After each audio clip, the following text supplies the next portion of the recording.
wabarakatuh. Nama saya Rizky Paulia dari kelas 10 IPS 3. Nama saya Alian Raisah dari 10 IPS 3. Nama saya Dina Aulia. Saya dan teman saya ingin menjelaskan poin-poin tentang Hikayat Patani.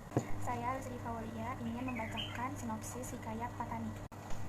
Alkisah terdapat suatu kerajaan yang dikuasai oleh Raja Payatumkeruk Mahajana. Setelah raja tersebut meninggal, ia digantikan anaknya yaitu Payatunakpa. Payatunakpa adalah seorang raja yang suka berburu. Suatu hari ia mendengar berita bahwa daerah tepi laut mempunyai banyak binatang untuk diburu. Lalu Payatunakpa pun pergi ke daerah sana dengan beberapa halubalannya untuk berburu. Namun tak ada satupun binatang yang nampak oleh rombongan raja tersebut. Kemudian 2 jam lamanya anjing rombongan tersebut menggonggong. Lalu raja bertanya apa yang digonggong oleh anjing tersebut. Ternyata ada rusa putih yang gilang-gemilang warnanya.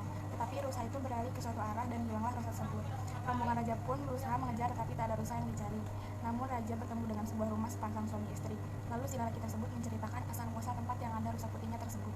Setelah mendengar cerita si lelaki, raja pun tertarik untuk memindahkan negerinya ke sana. Selama 2 bulan selesailah negeri tersebut dan dinamakan Patani Darussalam, yang berarti negeri yang sejahtera. Beberapa tahun lamanya Payatunakpa bertahta. Datanglah suatu penyakit berat yang menyerangnya. Tak ada satu tabib pun yang dapat mengobatinya. Lalu raja pun mengeluarkan pengumuman melalui anak buahnya, yaitu siapa yang bisa mengobati penyakit raja, maka ia akan diambil sebagai menantu. Tak lama kemudian datanglah Syekh Syahid untuk menyembuhkan raja, tetapi dengan syarat raja akan menganut agama Islam jika raja sembuh. Lalu raja pun menerima kejadian tersebut. 7 hari setelah lamanya raja diobati, maka penyakit raja pun diobati lagi Syekh Syahid tersebut. Setelah 20 hari lamanya, maka sembuhlah penyakit raja tersebut. Lalu kemudian raja pun memanggil Syekh Syahid untuk mengajarkan masuk Islam. Lalu raja diajarkan membaca kalimat syahadat.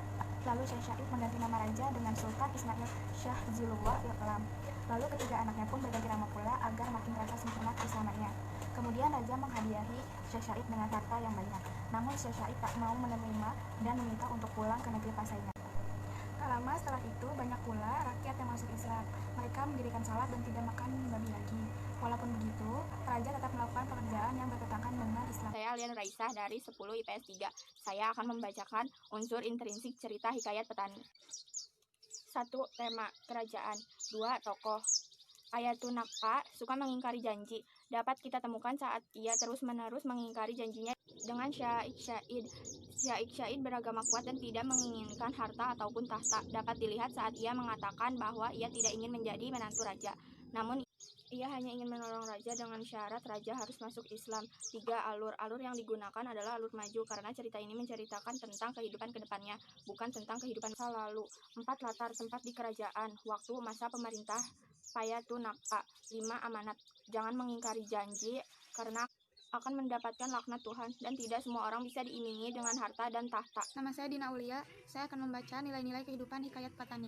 Nilai-nilai kehidupan, nilai moral, seorang syekh yang mengajak raja dan kepala keluarganya masuk Islam dan bukan menyembah berhala, serta dia tidak mengharap imbalan ketika menyembuhkan raja. Perbuatan seorang raja yang ingkar janji untuk masuk Islam demi penyakitnya agar sembuh.